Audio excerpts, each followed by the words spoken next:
Fala galera, sejam bem-vindos aí a mais uma aula, tá bom? Na semana anterior, na aula passada, nós falamos ali tudo sobre chegada da família real, período joanino, falamos sobre o primeiro reinado e hoje nós vamos falar num período de interseção entre o primeiro e o segundo reinado, que é o chamado período regencial, que vai de 1831 até 1840. E apesar de ser um relativamente curto tempo, tá bom? Mas foi um período extremamente conturbado, como nós vamos ver daqui a pouco, tá bom? Então, vamos lá seguir. Então, aqui é um trecho da Constituição de 1824. Então, vamos analisar o que é que ela determinava. Da regência na menoridade. Vamos pegar a canetinha aqui para fazer umas marcações. Que é o que acontecia. Relembrando o último ponto da última aula, lembra que Pedão abdicou o trono aqui do Brasil e foi para Portugal, tá? Para tomar o trono lá, já que o seu irmão tinha tomado o trono da sua filha, Dona Maria da Glória, enfim. E a situação para ele aqui não estava boa por conta da Guerra das Cisplatinas, questões econômicas, políticas, enfim. Então a gente sabe que a situação não estava boa para ele aqui, ele acabou abdicando. Só que Dom Pedro, o futuro Dom Pedro II, Pedim, ele tinha ali 5 anos de idade, então ele era uma criança, ele era muito novo, ele não podia assumir ainda o trono. E o que é que determinava a Constituição? Da regência na menoridade, que era o caso de Pedim, ou impedimento do imperador, que não era o caso dele, ele não estava impedido, ele só era menor de idade, então é um impedimento temporário. Então, ó, o imperador é menor até a idade de 18 anos. Guardem isso para o final da aula, tá? Completos. Durante sua menoridade, o império será governado por uma regência, por isso que nós chamamos de período regencial. Quem rege, quem conduz, a qual pertencerá o parente mais chegado do imperador, segundo a ordem da sucessão, que seja maior de 25 anos. Só que não tinha ninguém aqui no Brasil que se encaixasse nesse perfil aqui. Então vamos para o artigo 123. Se o imperador não tiver parente algum que reúna estas qualidades, será o império governado por uma regência permanente. Vamos também atinar isso aí. Nomeada pela Assembleia Geral, composta de 3 membros, do qual o mais velho em idade será o presidente. Então veja, tá? Vamos perceber o que vai acontecer e que muita coisa que estava na Constituição de 1824, na verdade, durante esse período foi modificada, acabou sendo deixada de lado, tá bom? Então vamos seguir. Aí é um resumo do período regencial brasileiro, tá bom? Só voltando aqui que deu um problema sem querer. Nós tivemos uma regência trina provisória. Já começou errado. Por quê? Porque lá na Constituição diz que deveria ser uma regência trina permanente e não provisória. Só que até que eles escolhessem, fizessem as articulações políticas na Assembleia Geral, que é o equivalente nosso hoje ao Congresso Nacional, eles acabaram escolhendo ali provisoriamente alguns, até que se escolhesse essa regência trina permanente, tá bom? Só que ela de permanente, ela não teve nada, ó. Vemos que ela só durou até 1835. E a regência, o período regencial, ó, vem até 1840. E o que aconteceu? Nós vamos falar. Houve uma mudança, foi estabelecida a regência una, que nós tivemos duas. A regência una do Padre Feijó e a regência una de Araújo Lima, tá bom? Então nós vemos que a Constituição acabou não seguindo aquela que era prevista em 1824. Então, seguindo. Durante o período regencial, nós tínhamos esses dois grupos aqui, ó, galera. No período lá, ó, anterior, no primeiro reinado, nós tínhamos os restauradores, os liberais e os republicanos, tá bom? Os restauradores eram aqueles que queriam a volta do Brasil, a dependência de Portugal, era lá mais conservadora. Os liberais, eles queriam algumas modificações, mas a primeira delas era uma monarquia constitucional, que nós vimos que não aconteceu, um país um pouco mais aberto a outros países, enfim, uma conduta mais liberal. E os republicanos, que nesse contexto do Brasil, eles eram uma minoria, tá bom? Então, ó, os restauradores, eles vêm para cá, os republicanos, eles vêm para cá, e os liberais, eles se dividem entre moderados e exaltados, certo? E aí, ó, durante esse período regencial, até 1834, as eleições ocorriam de forma indireta. E após isso aí, as eleições passaram a ser diretas, baseado no voto censitário, como nós falamos na aula anterior, ou seja, o voto baseado na renda.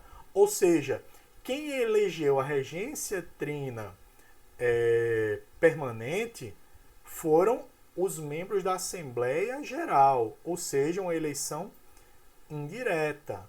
Mas a partir de 1834, que a gente vai ver que ocorrem algumas mudanças, as eleições passam a ser diretas, ou seja, a população brasileira passa a escolher o seu regente.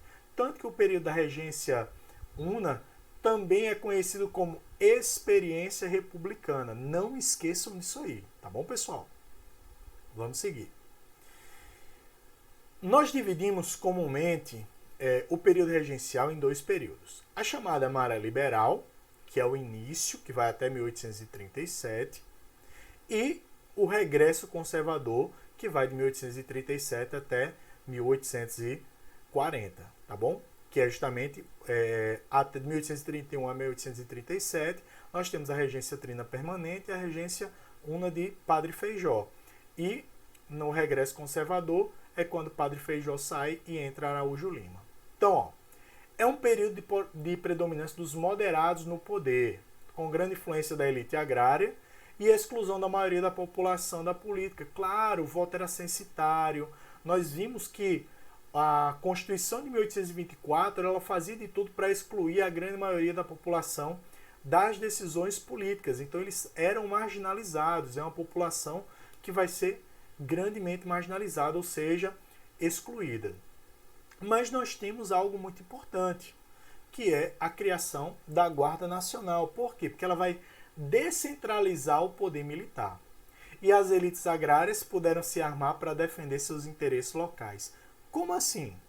Então, como tinham vários conflitos, vários problemas, era complicado para o governo brasileiro manter uma tropa no Pará, outra na Paraíba, outra no Rio Grande do Sul, outra em São Vicente, né, São Paulo, outra no Rio de Janeiro, era muito complicado.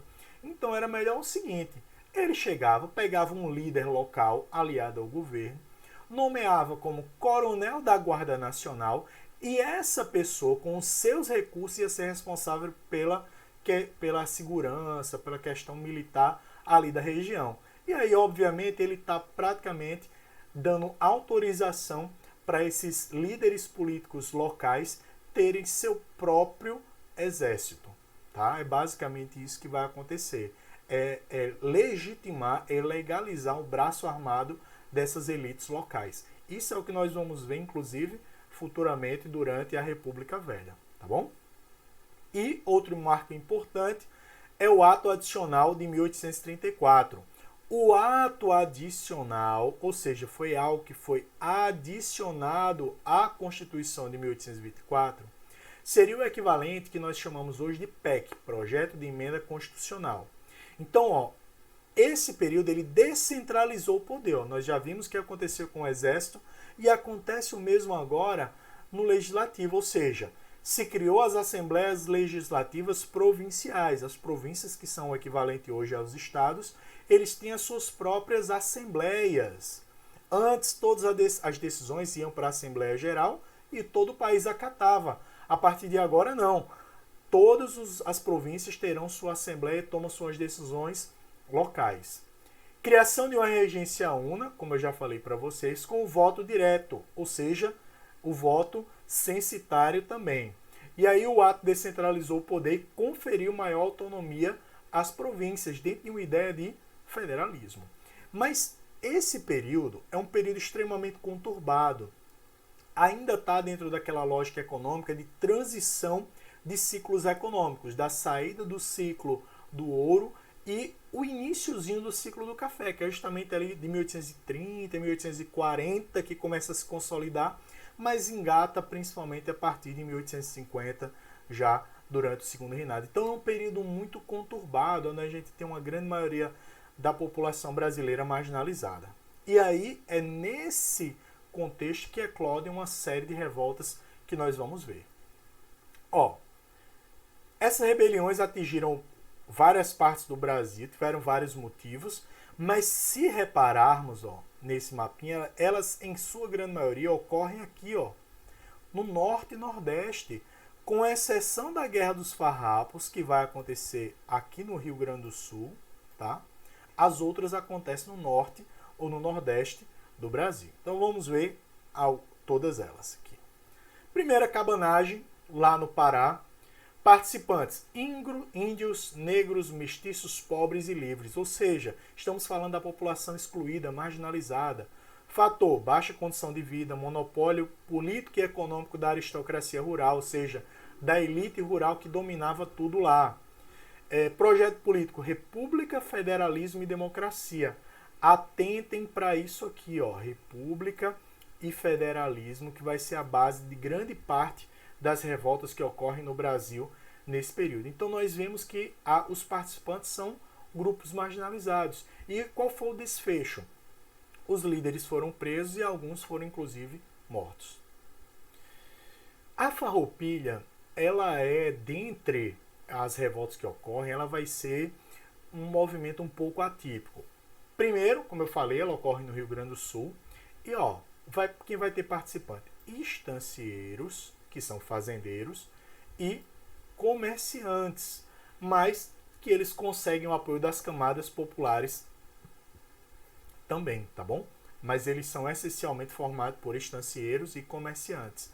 E o que motivou esse grupo de elite a se revoltar?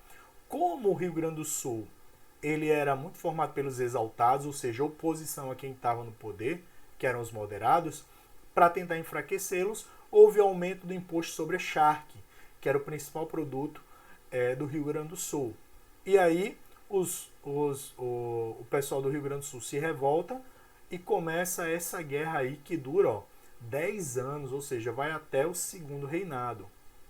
E ideia também de república e de federalismo e também de democracia. Outro ponto que é importante é que durante esse período a gente tem o surgimento de Duque de Caxias, ainda à época Barão de Caxias, que vai tentar organizar com os líderes farroupilhas uma rendição, um acordo ali entre esses grupos, tá bom? E qual foi o resultado? Foi feito um acordo. Então os líderes eles não foram executados, na verdade eles foram inseridos no exército brasileiro, os que quiseram, com a mesma patente que tinham no exército farroupilha, e os impostos foram retirados. Revolta dos Malês também tem uma peculiaridade, porque ela não tem um caráter nem federalista e nem republicano. Eram os escravos de cultura islâmica, de etnias haussais e urubais, que queriam libertar os escravos e massacrar os senhores e os mulatos traidores, os capitães do mato. Então, basicamente, é uma revolta escrava, uma revolta negra contra as condições de vida que esses escravos viviam ali na região de Salvador da Bahia. A Sabinada, camadas médias de Salvador, também tem algumas peculiaridades.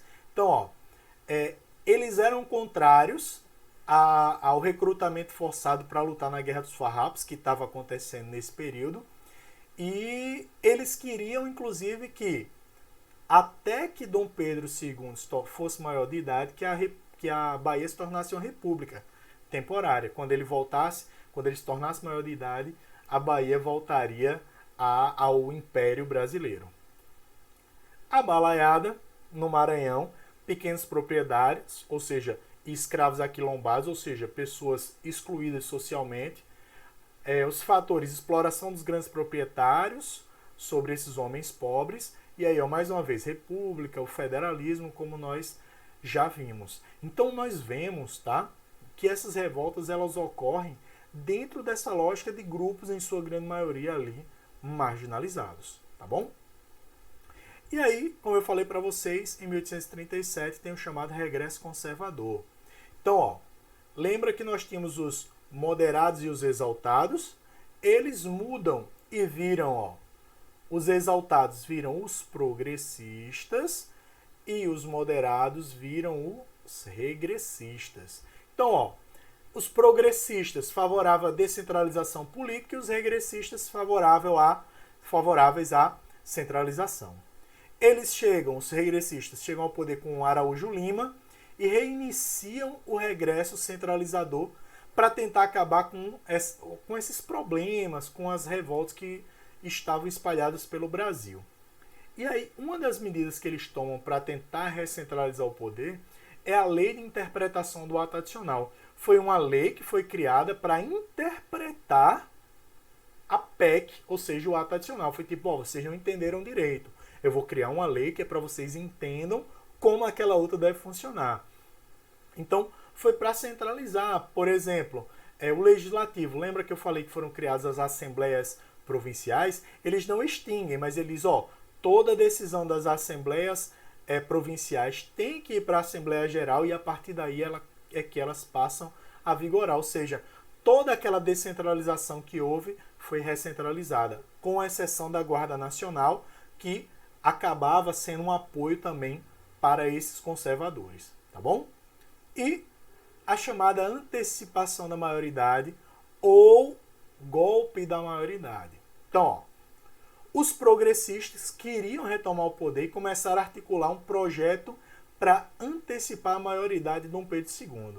E aí vocês estão se perguntando, se os progressistas que eram favoráveis à descentralização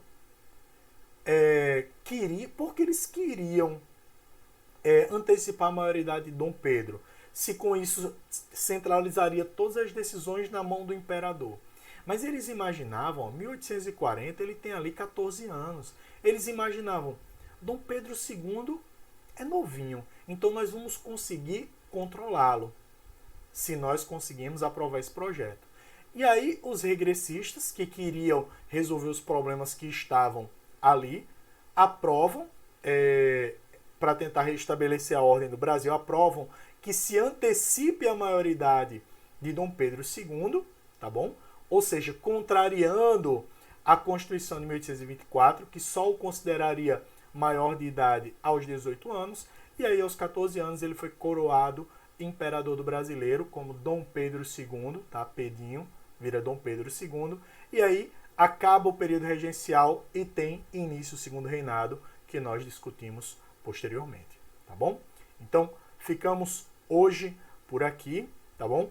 Vou liberar para vocês a atividade do AVA, tá bom? Do AVA, e façam as questões do capítulo, tá bom? Então, aguardo vocês na nossa próxima aula.